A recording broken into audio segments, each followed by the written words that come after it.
Hey everyone. Hello everyone. Welcome back to Reason and Theology. I'm doing a video entitled Why I No Longer Support Zionism, my honest explanation. I'll share with you why I developed my position over a number of years. Um, before, however, I get into the direct reasons, let me first start out with why am I speaking about this? Because I very much think it's related to what's going on today with Israel and Gaza. And of course, the Pope has called on people to speak up about what is going on. And so, this in part is due to the fact that the Pope is calling for more people to address this issue. But it's hard to talk about the situation with Israel and Gaza without talking also about the broader issues involved, and that is Zionism. Now, of course, I have to make a number of qualifications lest I be misunderstood. That's the nature of doing things on YouTube. People often misunderstand things, jump to conclusions, are pretty rash in their assessment and evaluation of something. It's sad that I have to make qualifications and say what I'm not supporting and what I'm not saying and what I am saying. Um, but yeah, that's the nature of the game. It is what it is. So, okay, very clearly, let me state I do not support anti Semitism, right? I'm not an anti Semite. I don't support anti Semitism in any way, shape, or form. I don't support Hamas. I don't support what happened on October 7th. I don't support terrorism or the targeting of civilians. I do support Israelis' rights to exist, just as I support the right of Palestinians to exist, just as I support all people's right to exist. What's likely needed in this situation at this point to make that possible for all parties involved, regardless of how we've ended up in this situation, it appears that a two-state solution is what's needed. Might not be ideal, might not be a win for everyone, but it seems like that's the only realistic solution at this point. And of course, it appears that that is also what the popes have been calling for. Now, I supported Zionism when I was a Protestant, mainly due to the theological background that I had and also living in Israel, stuff like that, impacted my perspective when I was a Protestant. I became a little bit more neutral on the issue when I became a Catholic. And that was, of course, in 2012. And over time, I worked through that issue theologically to the point where I could no longer support Zionism for a number of reasons, theologically and also practically. And we'll talk about that. But I think it's important for whenever we're shown reasons to believe something and reasons not to believe something else, I think it's important for us to embrace that and to be willing to change our position if we were in error. I know a lot of people aren't willing to do that. They're not willing to change their positions. They're just, so stuck in whatever their position may be that they're unwilling to reconsider it, unwilling to assess more information. I'm not that kind of person. I am open to the truth. And if somebody shows me I'm in error, I'm totally willing to hear that and consider points that I haven't considered before. And that's certainly factored into this position of mine and why I've changed my position. And this is not going to be an exhaustive exploration of the topic, nor of the reason why I've changed my position. It's just rather an introduction to the conversation And with that introduction, we can go from there. But I'm going to start out with some theological reasons, and then we'll talk about historical reasons and political reasons, stuff like that. Let me go ahead and start with, let me actually also define Zionism, right? Since I'm saying that I no longer support Zionism. What exactly is it? How are we going to define that? So, you might find different definitions and stuff like that, but Zionism effectively is going to be a political movement that supports the establishment and maintenance um, of a Jewish homeland in the land of Israel or Palestine. Not only the establishment, but also maintenance. Now, when I speak of here maintenance, I do have to qualify that because I think that Israelis have a right to exist.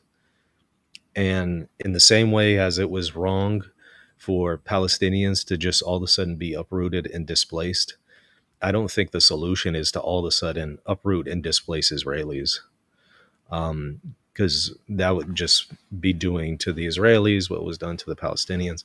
This is why I think, regardless of how we ended up in this situation, we have to be realistic that the state of Israel isn't going in anywhere, and plus there are people who live there who are Israelis. What are they supposed to do? Again, the two-state solution seems to be the best solution here, even if it's not ideal. So with that caveat in mind, let me talk about the first reason. For a while, when I was a Protestant, I believed that the Bible teaches that Jews are promised the land of Israel. And I have engaged that point already in a previous show. I'll put a link to that in the show notes because I deal with it a little bit more thoroughly there. But just to kind of recap what we've seen, as I'll show here in just a moment, biblically, the promised land, first of all, was the land that was promised to Abraham and his descendants was actually much larger than the current state of Israel. It was promised to Abraham and his descendants. Yet these promises in the Bible are conditional, and they're conditioned upon following the law of Moses. So if a group of people, say, hey, we are the descendants of the Israelites and we're entitled to this land. Well, the land promises are still conditional, and they're conditioned upon obeying the law of Moses. So if the current state of Israel does not obey the law of Moses, they're just simply not entitled to the land. If they're going to be in the land, it will be for other reasons than some kind of divine entitlement.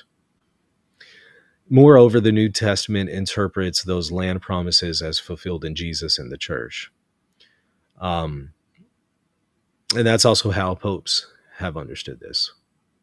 But let me just quickly show that the matter was certainly conditional. Let me share my screen so that you can see now. This is Deuteronomy 28, 58 through 63. And here this is God speaking to the Israelites, telling them, if you follow the law of Moses, you'll be blessed in the land. But if you disobey the law, he lists a whole bunch of curses on the Israelites. And one of those is losing the possession of the land. If you do not carefully follow all the words of this law, which are written in this book, and do not revere this glorious and awesome name, the Lord your God, the Lord will send fearful plagues on you and your descendants, harsh and prolonged disasters and severe lingering illnesses. He will bring on you all the diseases of Egypt that you dreaded, and they will cling to you. The Lord will also bring on you every kind of sickness and disaster not recorded in this book of the law until you are destroyed. You who were as numerous as the stars in the sky will be left but few in number because you did not obey the Lord your God. Just as it pleased the Lord to make you prosper and increase in number, so it will please him to ruin you and destroy you. You will be uprooted from the land you are entering to possess. Plain as day. The land promises were conditional. They were based on following the law of Moses. So if one wants to say, we are entitled to this land because we are the descendants of Abraham, they have to show that they are obeying the law of Moses. But if a state is established that makes this claim, that state has to follow the law of Moses. If it does not follow the law of Moses, it is not entitled to the land. So one cannot say we are entitled to the land based upon the Bible. Okay. Again, I'll put a link in the show notes to where I've spoken about this at great length. But I do have to say this factored in significantly.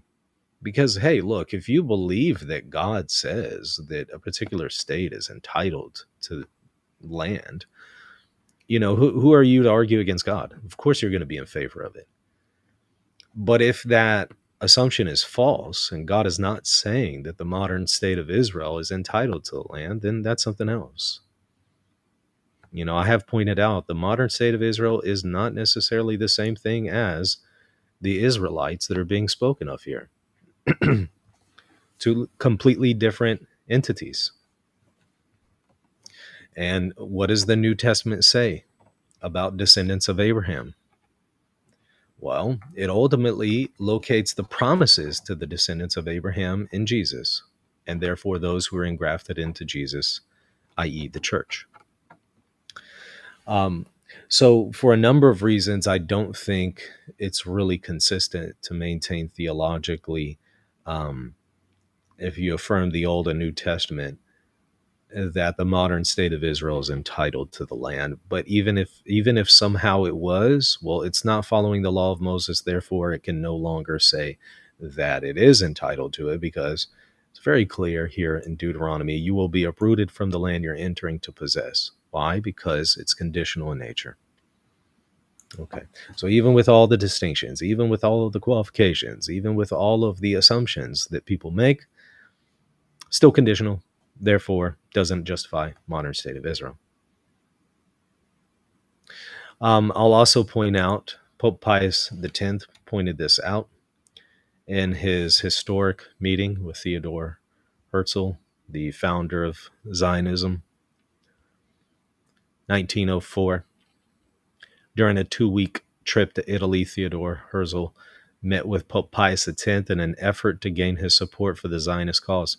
The meeting came 2 days after Herzl had met with Italian King Vittorio Emanuele III. While the king showed an interest in the Zionist movement and even revealed that one of his ancestors had been a co-conspirator of the false Messiah, Zvi, the audience with the Pope Pius X did not gain his desired support. The Pope explained to Herzl, we cannot give approval to this movement. We cannot prevent the Jews from going to Jerusalem, but we could never sanction it.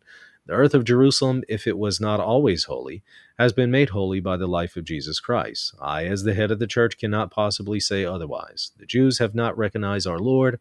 We therefore cannot recognize the Jewish people.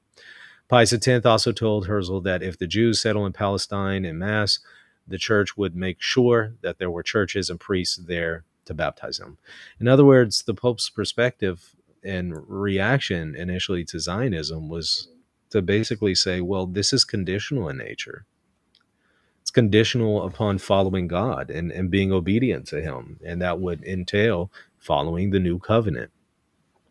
And if the Jewish people aren't going to follow the new covenant, then they're not being faithful to the conditions that God has laid out for the possession of the land. So that's another interesting point that should be considered.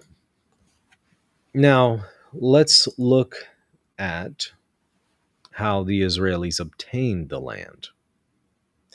For a while, I thought, the Israelis obtained the land lawfully and legitimately. And we'll explore a couple ways. For one, sometimes people will say, well, it was obtained through legitimate land purchases. Have you ever heard that before? Legitimate land purchases. As with everything, there's some grain of truth, right, to some of these claims, but it's just that, a grain of truth. The reality is The legitimate land purchases that were made accounts for only 6% of the state of Israel. Only 6%. By the end of 1947, Jewish ownership had only increased to 6.6%. And if you actually look at this map showing that, articulating it, you can see here the red represents the Jewish land purchases, and you can see it's pretty minor on the whole when you just look at the land. So again, only 6%. Well, what happened? How did Israel obtain the rest? Well, it's a very complicated situation, but it certainly wasn't, for the most part, through legitimate land purchases. And in many cases, if not in the majority of cases, the land was obtained by unjust means. Now, I totally recognize, well, look, however one got there, they're there now, right? You have Israelis there now. Right, which is why I say, again, two-state solution appears to be the solution at this point, regardless of how one got there.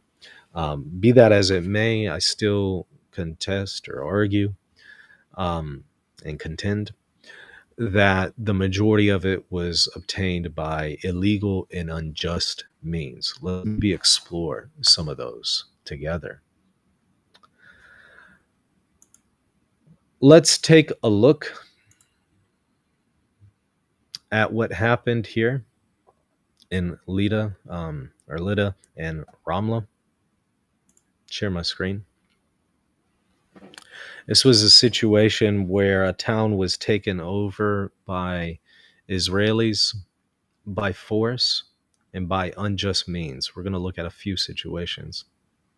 Now, just before the attack on Lida and Ramla, Israeli warplanes carried out intensive bombing raids on the two towns during the earlier evening hours while residents were observing Ramadan, and they were breaking their fast. Dozens were killed and wounded. The city hospital overflowed with the wounded, and while doctors, nurses, and other workers were busy treating their injuries, the men of the city worked to build barricades and lines of defense, rejecting the idea of surrender. On the morning of the 11th of July, and by the way, I don't think I mentioned the year here. This is the 9th through the 13th of July of 1948. And do y'all recall, let me get the date of when Israel declared its independence. I think it's May of 1948. But let me get the exact date. May 14th of 1948. Now, July comes after May, right? All right, so once they declared independence, how was it actually obtained? So that's what we're looking at here. On the morning of the 11th of July, Israeli aircraft dropped leaflets that called on the people of Lida. Let me maybe see if I can zoom in a little bit more on that so you can see it a little bit better and follow along with me. Dropped leaflets that called on the people of Lida to surrender and leave the city before it collapsed on their heads. And at noon, the Israelis commenced their assault on the city from the east, starting with the village of Daniel. The city defenders were able to repel the attack after a fierce battle in which they inflicted heavy losses on the Israeli forces. Who are these defenders? These are the people who live there. So Israel's coming in, bombing them, and then sending in people. But they soon ran out of what little ammunition they have. The Zionists launched a new offensive backed by their armored vehicles. They entered the city in the evening and immediately began shooting indiscriminately. Sounds like targeting civilians, right? On the 12th of July, the second day of the offensive, the Israelis concentrated their troops around the city center. Although Lida never actually surrendered and sporadic acts of resistance with modest capabilities continued, the Israelis managed to take full control of the city and detain dozens of civilians. They called on the male residents to gather in the great mosque of Dalet Dahmash Mosque and the churches, and they imposed a curfew in the city. The Jordanian leadership sent a squad of armored vehicles to verify the actual situation in Lydda. The residents thought that it was a precursor to a larger force coming to launch a counterattack and rescue the city. So their morale was boosted, and they began attacking the Zionist forces, especially on the northern side, where the Jordanian armored vehicles had entered. To their surprise, the Jordanians withdrew after a short time, forcing the resistance fighters who had barricaded themselves in the police station to retreat towards the hills after they ran out of ammunition. A number of Israeli soldiers were killed, and as a result, the Israelis were even more brutal to their reprisals on the city's residents. An Israeli woman conscript recounted that a soldier patrolled the streets of Lydda with a loudspeaker, promising that the residents would be safe as long as they remained in their home or in the two mosques that hundreds of people had gone into. However, the Israeli soldiers claimed that snipers were in the homes and they lobbed hand grenades into the homes. Terrified residents ran out of their houses in an attempt to flee, and the Israelis opened fire on them. Does that sound like self-defense? A journalist said that the corpses of men, women, and children piled up in the city streets and remained under the sun for more than 10 days. Those who had taken shelter in the Dahmash Mosque were shot by the Israelis. Between 80 to 176 people were killed. It is estimated that inside the city, the total numbers of dead exceeded 400. The tragedy of Lydda was not limited to indiscriminate killing in the massacre at the mosque. On the same day, a decision was taken by the Israelis to expel all the residents from the city, according to the historian Benny Morris. When Palmach commander Yigal Alon asked David Ben-Gurion what was to become of the residents of Lydda and Ramla, the latter answered, along with an energetic, dismissive gesture with his hand, expel them. Immediately after that, Yitzhak Rabin, remember when he was assassinated when I lived in Israel, it was a very memorable day for all of Israel. The officer in charge of Operation Dani signed a military order containing the following instruction. The inhabitants of Lydda must be expelled quickly without regard to age. The next day, the Israeli soldiers forced the residents of Lydda and the neighboring towns, including Ramla, who numbered approximately 70,000, to leave the city within half an hour and take a rugged, treacherous path to Ramallah. Hundreds succumbed to thirst, dehydration, and fatigue on the way, in an exodus that was horrifying in its cruelty, as Palestinians walked single file on this trail of death. A small Israeli military plane flew at low altitude over their heads to force them to continue moving. Morris quotes Shamaria Gottman, Israeli intelligence officer at the time. A multitude of inhabitants walked one after the other. Women walked burdened with packages in sacks on their head. Mothers dragged children after them. Occasionally, warning shots were heard. Occasionally, you entered a piercing look from one of the youngsters in the column, and the look said, "We have not yet surrendered. We shall return to fight you." It goes on. I'll put a link to this in the show notes. This is just one situation among many.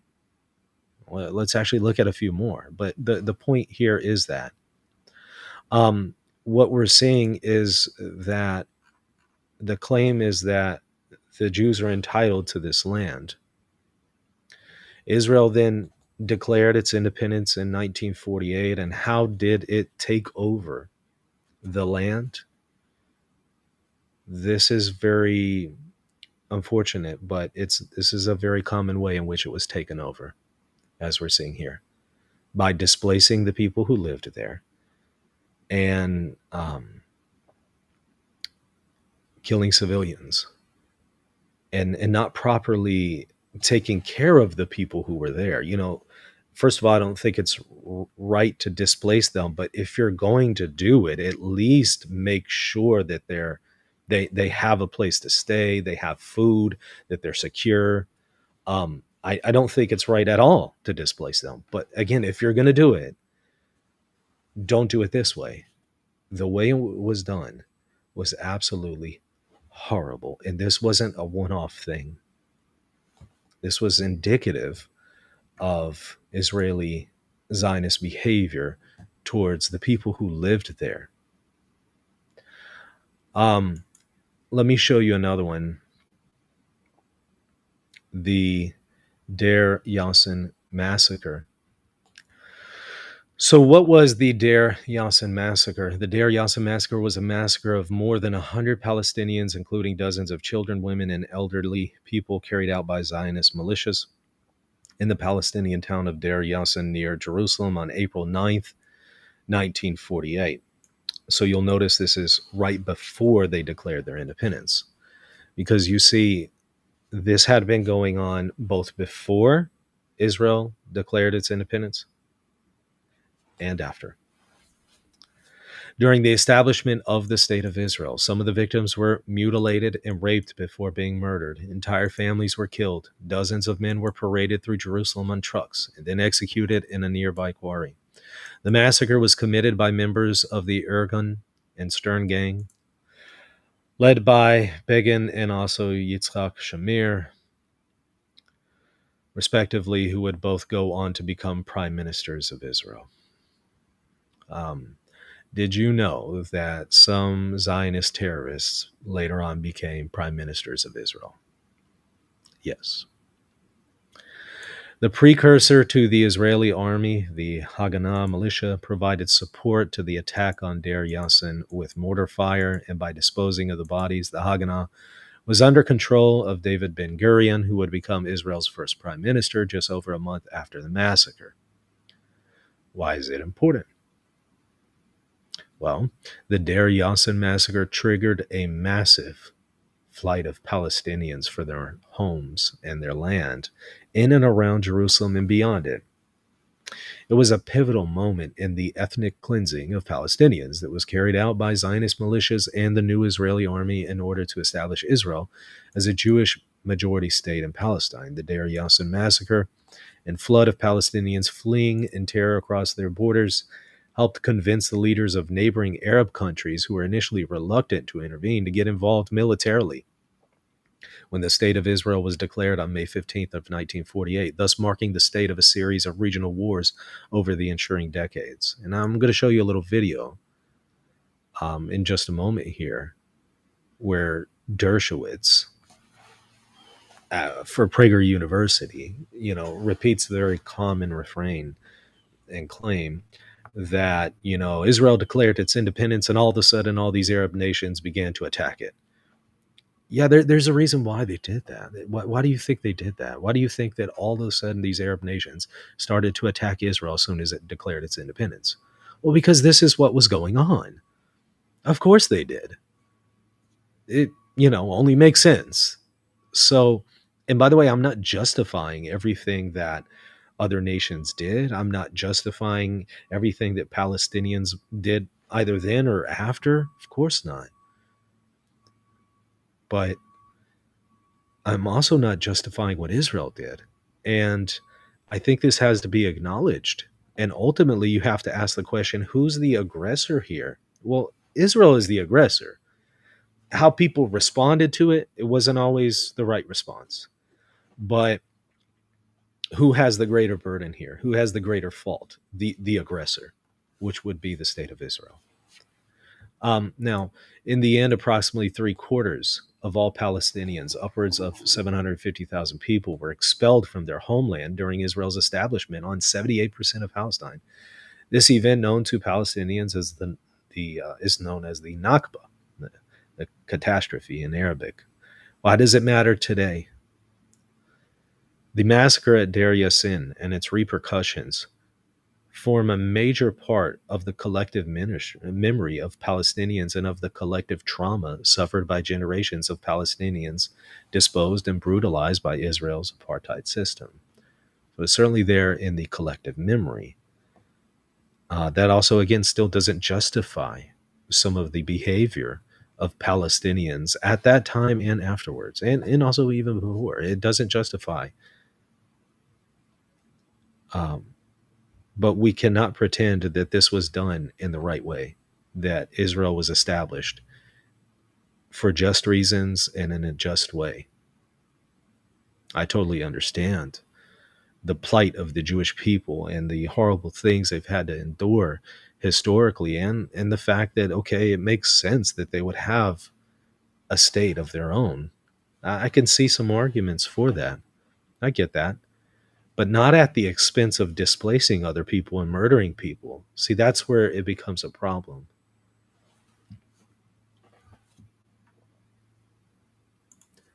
This was just the beginning. There were Zionist terrorists engaging in acts of terrorism, both before, during, and after 1948. And somebody asks me in the chat, so are you saying Israel doesn't have a right to exist?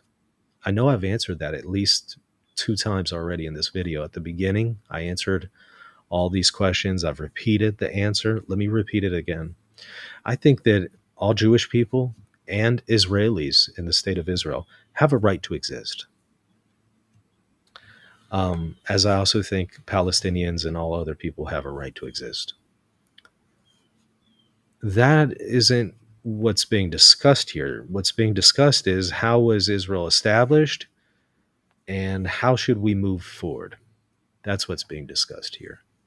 So I'd appreciate it if you try to stay on track. Bombing attacks by Zionist terrorists.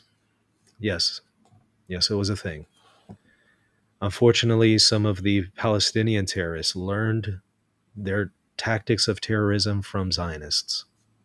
And that also doesn't justify any kind of terrorism that you find among Palestinians. They're both wrong when they engage in terrorism, both wrong when they target civilians. But it is a sad fact that some of the terrorists in Palestine learned their tactics from Zionist terrorists. At the beginning of the Civil War, Jewish militias organized several bombing attacks against civilians and military Arab targets on the 12th of December 1947. The Irgun placed a car bomb opposite the Damascus Gate, the main entrance to the old city of Jerusalem, killing 20 people. On the 4th of January 1948, the Lehi detonated a lorry bomb against the headquarters of the paramilitary Al-Najda, located in Jaffa's town hall, killing 15 Arabs and injuring 80. By the way, this is just a taste. I mean, this is not exhaustive. This is just a few instances. During the night between the 5th and 6th of January in Jerusalem, the Haganah bombed a hotel that had been reported to hide Arab militiamen, killing 24 people. The next day, Irgun members in a stolen police van rolled a barrel bomb into a large group of civilians who were waiting for a bus by the Jaffa Gate, killing 20. Another Irgun bomb went off in the Ramallah market on 18th of February, killing 7 residents, injuring 45. On the 28th of February, the Palmach organized a bombing attack against a garage in Haifa, killing 30 people. This is just scratching the surface. You have cases where Zionists were poisoning wells so that you couldn't have Palestinians returning to their home. I mean, it's just terrible. And you can certainly see some parallels between this and the treatment of the Palestinian people by the IDF today. I think it's pretty obvious, the parallels. Somebody asks me to define a two-state solution. Well, there's different understandings of it, but just very simply speaking, the Israelis would have a state and the Palestinians would have a state, and they would be completely independent. The Israelis right now do not allow the Palestinians to have that kind of agency and independency, which is why, you know, some of the Palestinians are very upset and frustrated, or all of them really. They're boxed in to a really tiny amount of territory with very little freedom of movement and self-determination. And when you do that, people are going to start doing horrible things. And that doesn't justify horrible things that Palestinians have done. I'm just saying, when you put somebody in those situations, they're going to start doing terrible things. And that's just not the way to move forward. So they need to be given their own independence, their own state. It's not going to be ideal for any of the parties involved. It's not going to be sufficient for the Palestinians. It will not be sufficient for the Israelis. But it's going to be necessary, and it's the only way to move forward. It is a reality again. You have Israelis already in the state of Israel. What about them? They have a right to exist, regardless of how they got there. They have a right to exist, as do the Palestinians. Two-state solution is really the only solution at this point. A bad solution, or a good solution, I should say, or gosh, I don't even know how to phrase it. In a sense, a bad solution to a bad situation, yet a good solution to a bad situation. You get what I'm saying, right? Okay. Moving forward here. What is Plan Dalet? Plan Dalet, also known as Plan D, was the blueprint used by the new Israeli army and its militia forerunner to expel indigenous Palestinians from their homeland during Israel's establishment in 1948. As right-wing Israeli historian Benny Morris noted in his landmark book on the events of 1948, Plan Dalet was a strategic ideological anchor and basis for expulsions by front district brigade and battalion commanders, providing post facto a formal persuasive covering note to explain their actions. Today, this act of mass expulsion would be called ethnic cleansing. Officially adopted on the March 10th of 1948, which obviously is a couple months before Israel declared its independence. Plan Dalet specified which Palestinian cities and towns would be targeted and gave instructions for how to drive out their inhabitants and destroy their communities. It called for, quote, destruction of villages, setting fire to, blowing up, and planting mines in the debris, especially those population centers which are difficult to control continuously, mounting search and control operations according to the following guidelines: encirclement of the village and conducting a search inside. In the event of resistance, the armed forces must be destroyed, and the population must be expelled outside the borders of the state.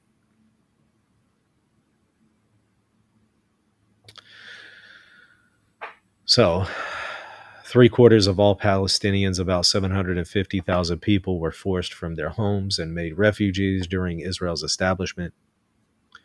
Their homes, land, and other belongings were systematically destroyed or taken over by Israelis while they were denied the right to return or any sort of compensation. More than 400 Palestinian towns and villages, including vibrant urban centers, were destroyed and repopulated by Jewish Israelis.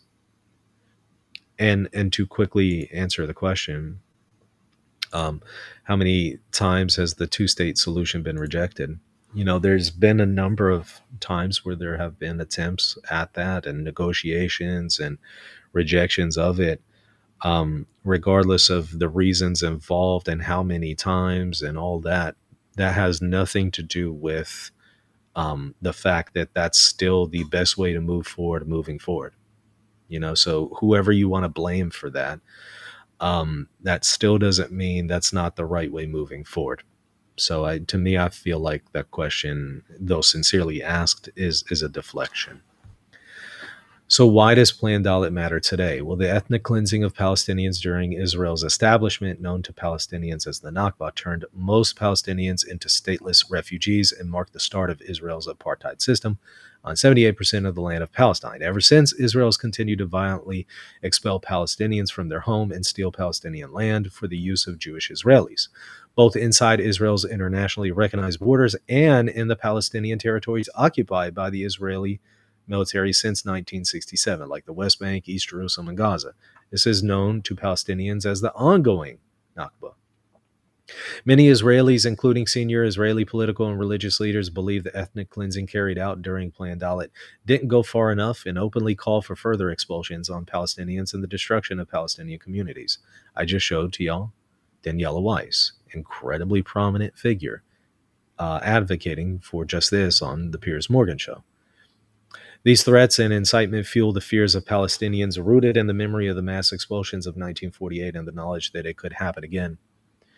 In March 2023, after a Palestinian man was killed by an Israeli soldier or settler, and settlers torched hundreds of Palestinian homes and cars during a violent rampage in the town of Huwara in the occupied West Bank, Smotrich, Israel's finance minister and a senior member of the government, told an interviewer, "I think the village of Huwara needs to be wiped out. I think the state of Israel should do it."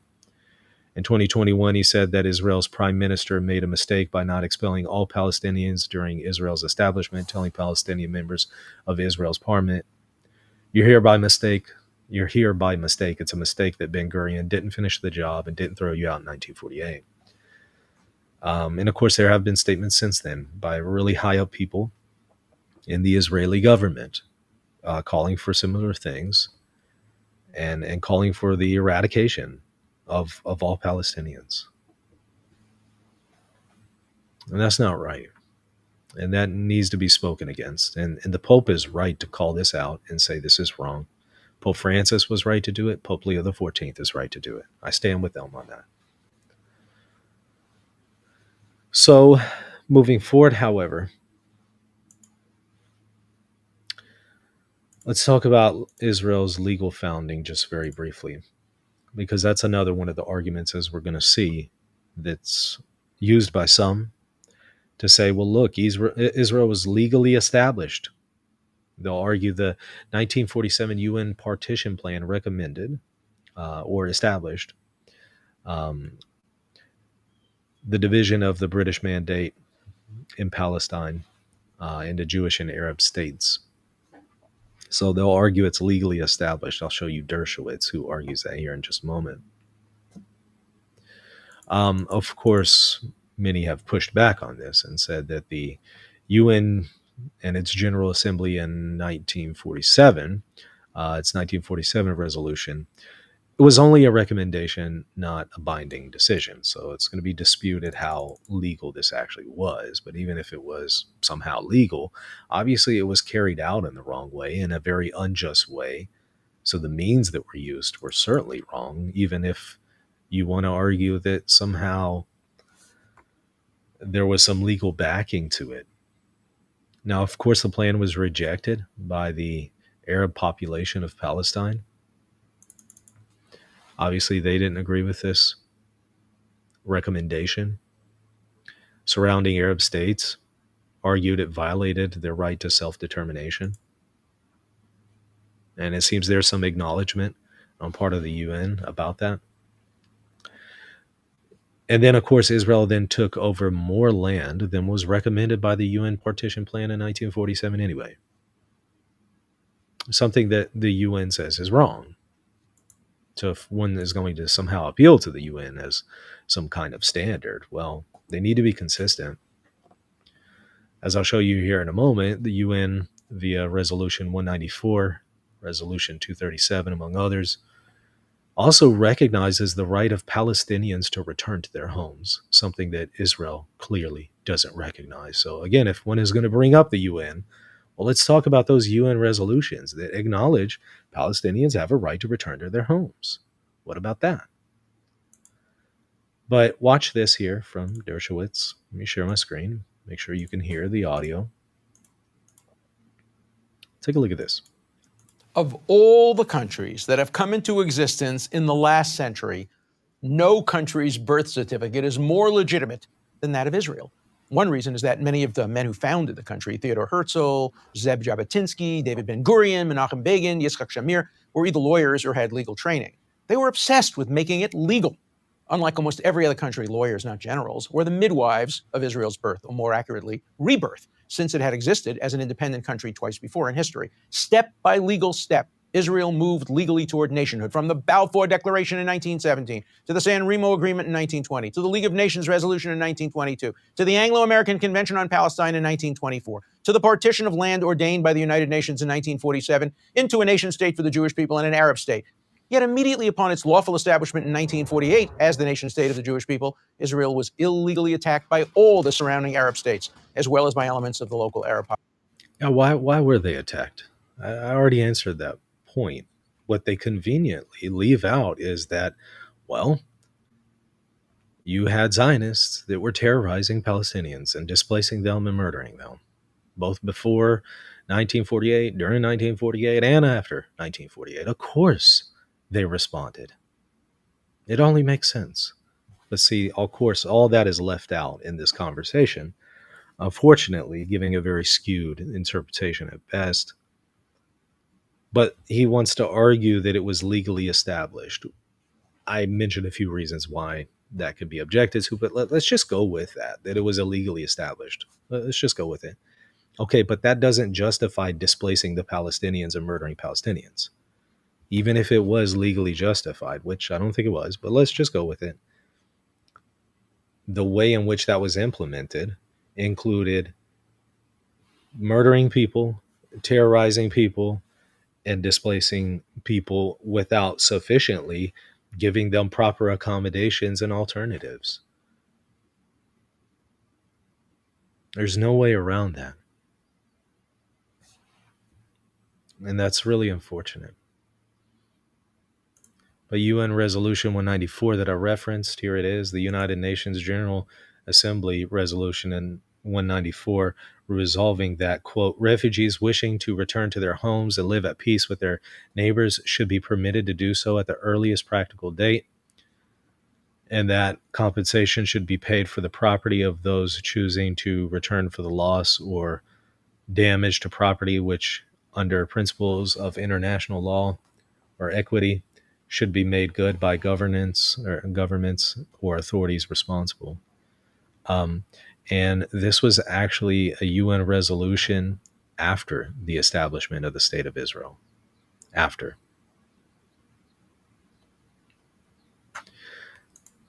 UN Nations Security Council adopted on the 14th of June, 1967, Resolution 237, which called upon the government of Israel to ensure the safety and welfare of the inhabitants of the areas where military operations had taken place and to facilitate the return of those inhabitants who fled.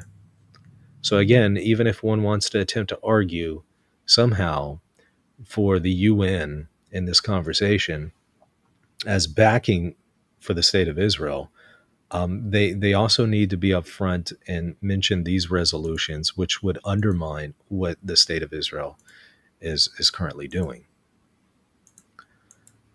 You know, watching Pope Leo the 14th conversate with Cardinal Pizzaballa, watching their reaction or response to what's going on today, looking and seeing how the Pope is analyzing this, how he's condemning what is taking place today. I feel that we can't be silent.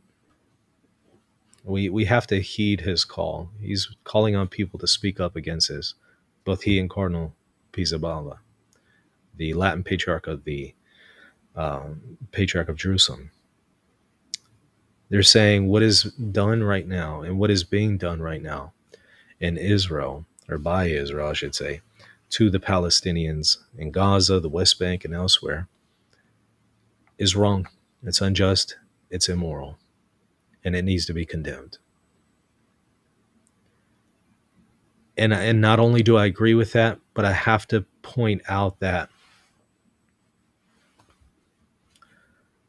not only does that need to be condemned, but also how the state of Israel was established needs to be condemned.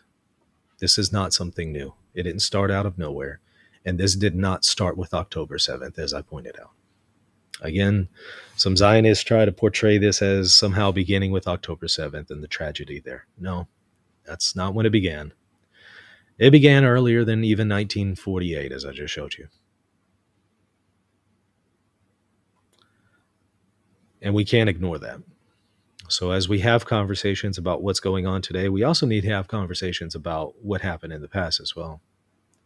And certainly we need to have conversations about, okay, a lot of bad has been done.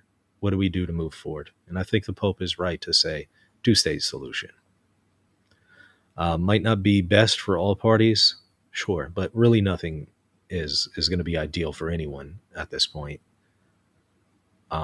We have to look for the best way to move forward, moving forward.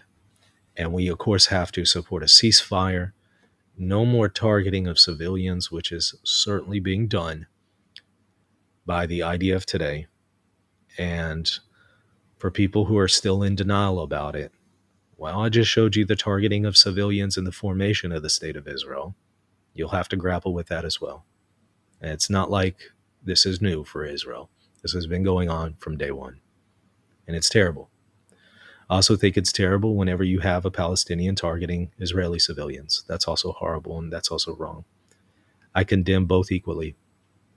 I do, however, acknowledge that Israel has the greater blame here, not only historically, but also today. And the reason why is Israel holds all the cards, all the chips, has all the power, and has the ability to change the situation, and has the ability to stop what's going on right now in Gaza.